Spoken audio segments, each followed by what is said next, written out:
ಖಂಡಿತವಾಗ್ಲೂ ಒಮ್ಮೆ ಟ್ರೈ ಮಾಡಿ. ನಾನು ಮಾಡುವ ಅಡುಗೆಗಳು ನಿಮಗೆ ಇಷ್ಟ ಆಗ್ತಿದ್ರೆ ದಯಮಾಡಿ ನಿಮ್ಮ ಅಮೂಲ್ಯವಾದ ಕಮೆಂಟ್ನೊಂದಿಗೆ ತಿಳಿಸ್ಕೊಡಿ. ಹಾಗೆ ನೀವು ಹೊಸಬರಾಗಿದ್ದರೆ ಪ್ಲೀಸ್ ಸಬ್ಸ್ಕ್ರೈಬ್ ಮಾಡ್ಕೊಳ್ಳಿ, ಪಕ್ಕದಲ್ಲಿರುವ ಬೆಲ್ ಬಟನನ್ನು ಕ್ಲಿಕ್ ಮಾಡೋದನ್ನು ಮರಿಬೇಡಿ. ಹಾಯ್ ಗೈಸ್, ನಮಸ್ತೆ ಎಲ್ಲರಿಗೂ. ಎಲ್ಲರನ್ನು ಸುಸಿಸ್ ಕಿಚನ್ಗೆ ಸ್ವಾಗತ ಮಾಡಿಕೊಂಡು ಇವತ್ತೊಂದು ಅದ್ಭುತವಾದ ಒಂದು ರೆಸಿಪಿ ಮಾಡ್ಕೊಳ್ತಾ ಇದ್ದೀನಿ. ಅದೇನಪ್ಪ ಅಂದರೆ ಚಿಕನ್ ಪಿಕ್ಕಲ್ ಮಾಡ್ಕೊಳ್ತಾ ಇದ್ದೀನಿ. 3 kg ಬೋನ್ಲೆಸ್ ಚಿಕನನ್ನು ಹೀಗೆ ತೊಗೊಂಡಿದ್ದೀನಿ ನಾನು. ತುಂಬ ಒಳ್ಳೆಯದಾಗುತ್ತೆ ಇದು. ಇಷ್ಟು ಸಣ್ಣಕ್ಕೆ ಪೀಸ್ ಮಾಡಿಕೊಂಡು ಬರಬೇಕು, ಇಲ್ಲ ಮನೆಯಲ್ಲೇ ಮಾಡ್ಕೋಬೋದು.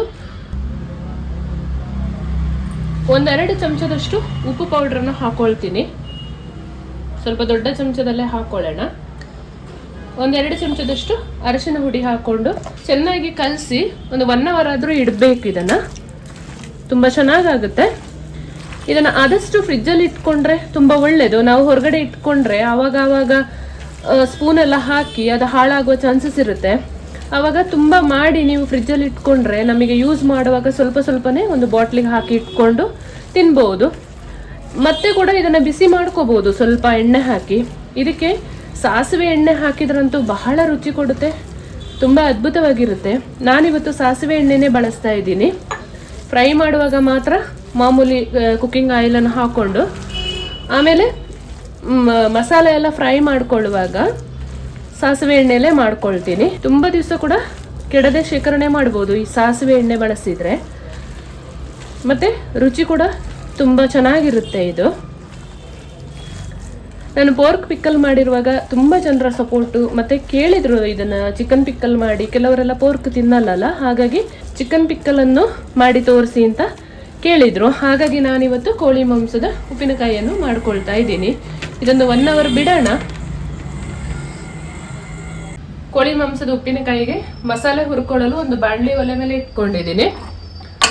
ಜಾಸ್ತಿ ರೋಸ್ಟ್ ಮಾಡಬೇಕು ಅಂತಿಲ್ಲ, ಮಸಾಲೆನ ಸ್ವಲ್ಪ ಹುರ್ಕೊಂಡ್ರೆ ಸಾಕಾಗುತ್ತೆ. ಒಂದು 2 ಟೇಬಲ್ ಸ್ಪೂನ್ ಅಷ್ಟು ಕೊತ್ತಂಬರಿ ಕಾಳನ್ನು ಹಾಕೊಂಡಿದ್ದೀನಿ. ಇದು ಸ್ವಲ್ಪ ಒಂದು 5 ನಿಮಿಷ ರೋಸ್ಟ್ ಆದ ಮೇಲೆ ಮಿಕ್ಕಿದ ಪದಾರ್ಥನ ಹಾಕೊಳ್ಳೋಣ ನಾವು. ಬೇಗ ಆಗುತ್ತೆ ಈ ಉಪ್ಪಿನಕಾಯಿ. ಚೆನ್ನಾಗಿ ಫ್ರೈ ಆಗಿದೆ, ಇಷ್ಟ ಆದರೆ ಸಾಕು. ಇದು ಮತ್ತೆ ಎಣ್ಣೆಯಲ್ಲಿ ಕೂಡ ಫ್ರೈ ಮಾಡುವಂಥದ್ದು, ಹಾಗಾಗಿ ಸ್ವಲ್ಪ ರೋಸ್ಟ್ ಮಾಡಿಕೊಂಡ್ರೆ ಸಾಕಾಗುತ್ತೆ. ಒಂದು 10 ಏಲಕ್ಕಿ, ಚಕ್ಕೆ ಲವಂಗ, ಸ್ವಲ್ಪ ಲವಂಗ ಒಂದು 10 ಹಾಕೊಳ್ತಾ ಇದ್ದೀನಿ. ನಾನು 3 kg ಚಿಕನ್ ಅಳತೆಯಲ್ಲಿ ಹೇಳ್ತಾ ಇದ್ದೀನಿ. ನೀವು ಕಡಿಮೆ ಮಾಡ್ಕೊಳ್ಳೋದಾದ್ರೆ ಸ್ವಲ್ಪ ಕಡಿಮೆನೂ ತಗೋಬಹುದು. 1.5 ಟೇಬಲ್ ಸ್ಪೂನ್ ಅಷ್ಟು ಜೀರಿಗೆಯನ್ನು ಹಾಕೊಳ್ತಾ ಇದ್ದೀನಿ. 1 ಟೇಬಲ್ ಸ್ಪೂನ್ ಅಷ್ಟು ಒಳ್ಳೆ ಮೆಣಸನ್ನು ಹಾಕೊಂಡಿದ್ದೀನಿ. ಹಾಗಂದ್ರೆ ಪೆಪ್ಪರ್ ಕಾಳನ್ನು ಹಾಕೊಂಡಿದ್ದೀನಿ. ಒಂದು 1/2 ಟೇಬಲ್ ಸ್ಪೂನ್ ಅಷ್ಟು ಮೆಂತ್ಯ ಕಾಳನ್ನು ಹಾಕೊಂಡಿದ್ದೀನಿ. ಒಂದು 2 ಟೇಬಲ್ ಸ್ಪೂನ್ ಅಷ್ಟು ಸಾಸಿವೆಯನ್ನು ಹಾಕೊಳ್ತಾ ಇದ್ದೀನಿ. 1 ಟೇಬಲ್ ಸ್ಪೂನ್ ಅಷ್ಟು ಸೋಂಪು ಕಾಳನ್ನು ಸೇರಿಸ್ಕೊಳ್ತಾ ಇದ್ದೀನಿ. ಈ ಹದದಲ್ಲಿ ಫ್ರೈ ಆದರೆ ಸಾಕು. ಸ್ಟವ್ ಆಫ್ ಮಾಡಿಕೊಂಡು ತಣ್ಣಗಾಗಲು ಬಿಡೋಣ. ಒಂದು ಮಿಕ್ಸಿ ಜಾರನ್ನು ತೆಗೆದುಕೊಂಡು ಒಂದು 10 ಟೇಬಲ್ ಸ್ಪೂನ್ ಅಷ್ಟು ಖಾರದ ಪೌಡ್ರನ್ನು ಹಾಕೊಳ್ತಾ ಇದ್ದೀನಿ. ಒಳ್ಳೆ ಕಲರ್ ಇರುವ ಖಾರದ ಪೌಡ್ರ್ ತಗೊಳ್ಳಿ. ಇದಕ್ಕೆ ನಾನು ವಿನಿಗರ್ ಹಾಕ್ಕೊಂಡು ಮಿಕ್ಸ್ ಮಾಡ್ಕೊಳ್ತೀನಿ. ವಿನಿಗರಲ್ಲೇ ಇದನ್ನು ಗ್ರೈಂಡ್ ಮಾಡಿಕೊಳ್ಳುವಂಥದ್ದು. ನಾನಿಲ್ಲಿ ಆ್ಯಪಲ್ ಸೈಡ್ ವಿನಿಗರನ್ನು ತೊಗೊಂಡಿದ್ದೀನಿ. ಒಂದು 6-7 ಟೇಬಲ್ ಸ್ಪೂನ್ ಅಷ್ಟು ಬೇಕಾಗುತ್ತೆ. ಸ್ವಲ್ಪ ಹುಳಿ ಜಾಸ್ತಿ ಇದ್ದರೆ ಚೆನ್ನಾಗಿರುತ್ತೆ. ಇನ್ನೊಂದು ಗಮನದಲ್ಲಿ ಇಟ್ಕೊಳ್ಳಿ, ನೀವು ಕಡಿಮೆ ಉಪ್ಪಿನಕಾಯಿ ಮಾಡ್ಕೊಳ್ಳೋದಾದ್ರೆ ಲೆಮನ್ ಜ್ಯೂಸ್ ಹಾಕೊಂಡು ಮಾಡ್ಕೊಳ್ಳಿ, ಅದು ತುಂಬ ರುಚಿ ಇರುತ್ತೆ. ಈ ಹದದಲ್ಲಿ ಗ್ರೈಂಡ್ ಮಾಡಿಕೊಂಡ್ರೆ ಆಯಿತು. ವಿನಿಗರ್ ಸ್ವಲ್ಪ ಕಡಿಮೆನೇ ಸಾಕು ಅಂದರೆ ಸ್ವಲ್ಪ ಆಯಿಲ್ ಕೂಡ ಹಾಕೊಂಡು ಗ್ರೈಂಡ್ ಮಾಡ್ಕೋಬೋದು. ಒಂದು ಸಣ್ಣ ಜಾರಿಗೆ ಹುರಿದಿಟ್ಕೊಂಡ ಮಸಾಲೆನ ಹಾಕಿ ಸ್ವಲ್ಪ ತರಿತರಿಯಾಗಿ ಪೌಡ್ರ್ ಮಾಡ್ಕೊಳ್ಳೋಣ. ಈ ಹದದಲ್ಲಿ ಪೌಡ್ರ್ ರೆಡಿ ಆದರೆ ಸಾಕು. ಚಿಕನ್ ಹುರ್ಕೊಳ್ಳೋಕ್ಕೆ ಎಣ್ಣೆ ಬಿಸಿಗೆ ಇಟ್ಕೊಂಡಿದ್ದೀನಿ. ಸ್ವಲ್ಪ ಸಾಸಿವೆ ಎಣ್ಣೆ ಕೂಡ ಬಳಸ್ತೀನಿ. ಸಾಸಿವೆ ಎಣ್ಣೆ ಕೂಡ ಸ್ವಲ್ಪ ಸೇರಿಸ್ಕೊಳ್ತೀನಿ. ಎಣ್ಣೆ ತೀರಾ ಬಿಸಿ ಆಗಬೇಕು ಅಂತಿಲ್ಲ, ಸ್ವಲ್ಪ ಎಣ್ಣೆ ಬಿಸಿ ಆದರೆ ಚಿಕನ್ ಹಾಕ್ಕೊಳ್ಳಿ. ನೀವು ನಾಟಿ ಕೋಳಿಲೆಲ್ಲ ಉಪ್ಪಿನಕಾಯಿ ಮಾಡ್ಕೊಳ್ಳೋದಂದ್ರೆ ಅದನ್ನು ಸ್ವಲ್ಪ ಬೇಯಿಸ್ಕೊಂಡು ಆಮೇಲೆ ಎಣ್ಣೆ ಹಾಕ್ಕೊಂಡ್ರೆ ಆಯಿತು. ಈ ಮಾಮೂಲಿ ಬಾಯ್ಲರ್ ಕೋಳಿ ಎಲ್ಲ ಏನೂ ಪ್ರಾಬ್ಲಮ್ ಇಲ್ಲ, ಬೇಗ ಬೆಂದ್ಕೊಳ್ಳುತ್ತೆ. ನೀಟಾಗಿ ಫ್ರೈ ಮಾಡ್ಕೊಳ್ಳೋಣ.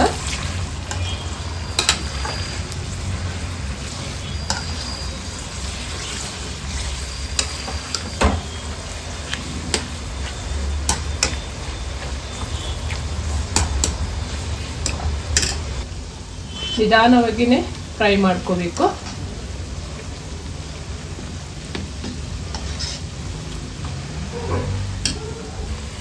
ಚಿಕನ್ ಫ್ರೈ ಆಗಿದೆ, ತಗೊಳ್ಳೋಣ ಈಗ. ಚೆನ್ನಾಗಿ ಫ್ರೈ ಮಾಡ್ಕೋಬೇಕು. ಉಪ್ಪಿನಕಾಯಿ ಮಾಡುವಾಗ ಇಲ್ಲ ಅಂತ ಹೇಳಿದ್ರೆ ಹಾಳಾಗ್ಬಿಡುತ್ತೆ. ಎಲ್ಲವನ್ನು ಇದೇ ತರ ಫ್ರೈ ಮಾಡ್ಕೊಳ್ಳೋಣ. ಫೈನಲ್ ಆಗಿ ಎಲ್ಲ ಚಿಕನ್ ಅನ್ನು ಫ್ರೈ ಮಾಡಿದಾಯಿತು. ಜಾಸ್ತಿ ಹೊತ್ತು ತಗೊಳುತ್ತೆ ಇದು ಫ್ರೈ ಮಾಡುವಂಥದ್ದು.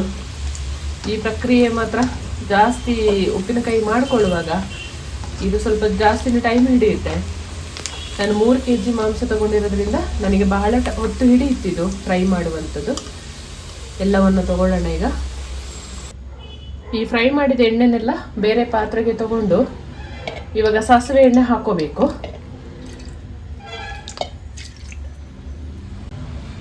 ಫ್ರೈ ಮಾಡಿದ ಸ್ವಲ್ಪ ಎಣ್ಣೆನ ಬಾಂಡೆಲ್ಲ ಬಿಟ್ಟು ಈಗ ಸಾಸಿವೆ ಎಣ್ಣೆ ಹಾಕೊಳ್ತಾ ಇದ್ದೀನಿ.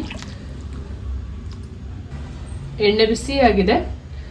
ಒಂದು 6 ಇಂಚಷ್ಟು ಶುಂಠಿನ ಈ ತರ ಉದ್ದ ಉದ್ದ ಕಟ್ ಮಾಡಿ ಇಟ್ಕೊಂಡಿದ್ದೀನಿ. ಸ್ವಲ್ಪ ತೆಳ್ಳಗೆನೆ ಕಟ್ ಮಾಡ್ಕೊಂಡಿದ್ದೀನಿ. ಇದನ್ನ ಹಾಕಿ ಫ್ರೈ ಮಾಡ್ಕೊಳ್ಳೋಣ.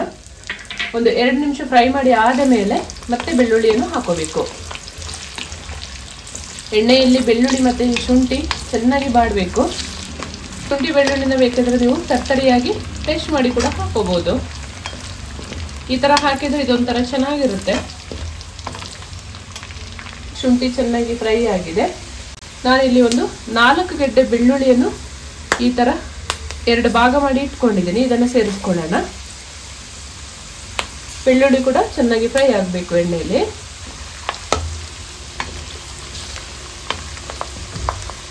ಶುಂಠಿ ಮತ್ತೆ ಬೆಳ್ಳುಳ್ಳಿ ಈ ರೀತಿಯಲ್ಲಿ ಫ್ರೈ ಆಗುವಾಗ ಕರಿಬೇವು ಸೊಪ್ಪನ್ನು ಹಾಕೊಳ್ಳೋಣ. ನಾನೊಂದು 20 ಕಡ್ಡಿ ಕರಿಬೇವು ಸೊಪ್ಪನ್ನು ಹಾಕೊಳ್ತಾ ಇದ್ದೀನಿ.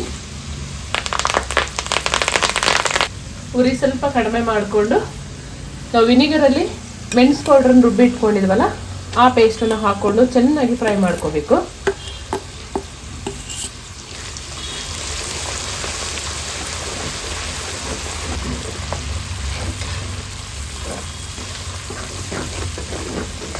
ರುಚಿಗೆ ತಕ್ಕಷ್ಟು ಉಪ್ಪು ಸೇರಿಸ್ಕೊಳ್ಳೋಣ.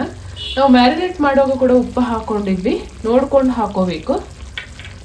ಚೆನ್ನಾಗಿ ಮಿಕ್ಸ್ ಮಾಡಿಕೊಂಡು ಇವಾಗ ಫ್ರೈ ಮಾಡಿದ ಚಿಕನನ್ನು ಹಾಕೊಳ್ಳೋಣ. ಫ್ರೈ ಮಾಡಿದ ಚಿಕನನ್ನು ಈ ಮಿಶ್ರಣಕ್ಕೆ ಹಾಕೊಳ್ಳೋಣ. ಚೆನ್ನಾಗಿ ಮಿಕ್ಸ್ ಮಾಡ್ಕೋಬೇಕು. ಒಂದು 5 ನಿಮಿಷ ಮಿಕ್ಸ್ ಆದರೆ ಸಾಕು. ಮಸಾಲೆಗೆ ಚಿಕನ್ ಹಾಕಿ ಈ ರೀತಿಯಲ್ಲಿ ಮಿಕ್ಸ್ ಆಗುವಾಗ ನಾವು ಫ್ರೈ ಮಾಡಿದ ಮಸಾಲೆ ಏನಿತ್ತು ತರ್ತರಿಯಾಗಿ ಪೌಡರ್ ಮಾಡ್ಕೊಂಡಿದ್ವಲ್ಲ ಅದನ್ನು ಸೇರಿಸಿ ಚೆನ್ನಾಗಿ ಮಿಕ್ಸ್ ಮಾಡಿಕೊಂಡು ಆಮೇಲೆ ವಿನಿಗರ್ ಹಾಕೊಳ್ಳೋಣ. ತಣ್ಣಗಾದ್ಮೇಲೆ ಗಾಜಿನ ಡಬ್ಬಕ್ಕೆ ಹಾಕಿ ಇಟ್ಕೋಬೇಕು. ಇದನ್ನ ನನ್ನ ಕೇಳೋದಾದ್ರೆ ಫ್ರಿಜ್ಜಲ್ಲಿ ಇಟ್ಕೊಳ್ಳೋದೇ ಉತ್ತಮ. ಯಾಕೆಂತ ಹೇಳಿದ್ರೆ ಹೊರಗಡೆ ಇಟ್ಕೊಂಡ್ರೆ ಆವಾಗ ಮಕ್ಕಳೆಲ್ಲ ಇದ್ದಾಗ ಅವ್ರಿಗೆ ಗೊತ್ತಾಗಲ್ಲ, ತೇವಾಂಶ ಇರುವ ಸ್ಪೂನೆಲ್ಲ ಹಾಕೊಂಡು ಬಿಡ್ತಾರೆ, ಆವಾಗ ಬೇಗ ಹಾಳಾಗುತ್ತೆ. ಫ್ರಿಜ್ಜಲ್ಲಿ ಇದ್ರೆ ಸ್ವಲ್ಪ ಮಾತ್ರ ಹೊರಗಡೆ ಇಟ್ಕೋಬೇಕು. ಫ್ರಿಜ್ಜಿಂದ ತೆಗೆದು ಸ್ವಲ್ಪ ಬಿಸಿ ಮಾಡಿಕೊಂಡು ಕೂಡ ಬಾಟ್ಲಿಗೆ ಹಾಕಿ ಇಟ್ಕೋಬಹುದು. ಫ್ರಿಜ್ಜಲ್ಲಿ ಇಟ್ಕೊಂಡ್ರೆ ತುಂಬ ದಿವಸ ಇಟ್ಕೊಂಡು ತಿನ್ಬೋದು. ಇದು ಒಂದು 6 ತಿಂಗಳು 1 ವರ್ಷ ಆದರೂ ಫ್ರಿಜ್ಜಲ್ಲಿ ಇಟ್ಟರೆ ಹಾಳಾಗಲ್ಲ. ಹಾಗಾಗಿ ಒಂದು ಅದ್ಭುತ ರುಚಿಯ ಚಿಕನ್ ಪಿಕ್ಕಲ್ ರೆಡಿ ಆಗ್ತಿದೆ. ತಪ್ಪದೆ ನೀವು ಒಂದ್ಸಲಿ ಮನೇಲಿ ಟ್ರೈ ಮಾಡಿ. ತುಂಬ ಜನರು ನನಗೆ ರಿಕ್ವೆಸ್ಟ್ ಮಾಡ್ಕೊಂಡಿದ್ರಿ ಪೋರ್ಕ್ ತಿನ್ನಲ್ಲ ಚಿಕನ್ದು ಪಿಕ್ಕಲ್ ತೋರಿಸಿ ಅಂತ. ಸೊ ಇವಾಗ ಮಾಡಿ ಅಪ್ಲೋಡ್ ಮಾಡ್ತಾ ಇದ್ದೀನಿ. ಖಂಡಿತವಾಗ್ಲೂ ಎಲ್ಲರೂ ಒಂದ್ಸರಿ ನೋಡಿ ಚಿಕನ್ ತಿನ್ನೋರು ಇದನ್ನು ಮಾಡ್ಬೋದು. ಚಿಕನ್ ಪಿಕ್ಕಲ್ ಅಂತೂ ರುಚಿ ಅದ್ಭುತವಾಗಿದೆ. ಸ್ವಲ್ಪ ಎಣ್ಣೆನ ಹಾಕೊಳ್ತೀನಿ ನಾನು ಇವಾಗ ಇದರ ಮೇಲೆ. ಚೆನ್ನಾಗಿ ಒಮ್ಮೆ ಮಿಕ್ಸ್ ಮಾಡಿಕೊಂಡು ಸ್ಟವ್ ಆಫ್ ಮಾಡಿ ತಣ್ಣಗಾಗಲು ಬಿಡೋಣ. ಚಿಕನ್ ಫ್ರೈ ಮಾಡೋದಷ್ಟೇ ತುಂಬ ಟೈಮ್ ಹಿಡಿಯೋದು. ಮಾಡ್ಕೊಳ್ಳೋದು ಪಟಾಪಟ ಅಂತ ಮಾಡ್ಕೋಬಹುದು ಬೇಗನೆ.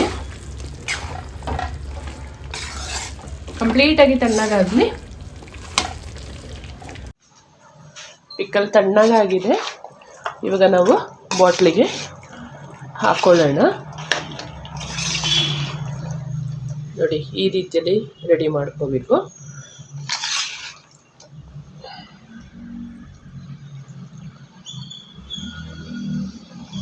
ಜಾಸ್ತಿ ಆಯಿಲ್ ಹಾಕಿದರೂ ಕೂಡ ಮಸಾಲೆ ಮತ್ತು ಈ ಚಿಕನಿಗೆ ಹಿಡಿದು ಆಯಿಲ್ ಸ್ವಲ್ಪನೂ ಕಾಣಿಸಲ್ಲ ನೋಡಿ.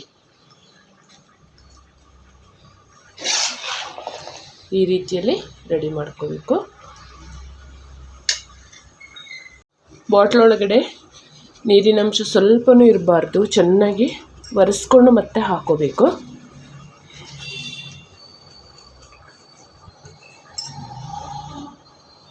ಈ ರೀತಿಯಲ್ಲಿ ಗಾಜಿನ ಬಾಟ್ಲಿಗೆ ಸ್ಟೋರ್ ಮಾಡಿ ಫ್ರಿಜ್ಜಲ್ಲಿ ಇಟ್ಕೊಳ್ಳಿ. ಯಾವಾಗ ಬೇಕಾವಾಗ ಸಣ್ಣ ಬಾಟ್ಲಿಗೆ ಹಾಕ್ಕೊಂಡು ಹೊರಗಡೆ ಇಟ್ಕೊಂಡು ತಿನ್ಬೋದು.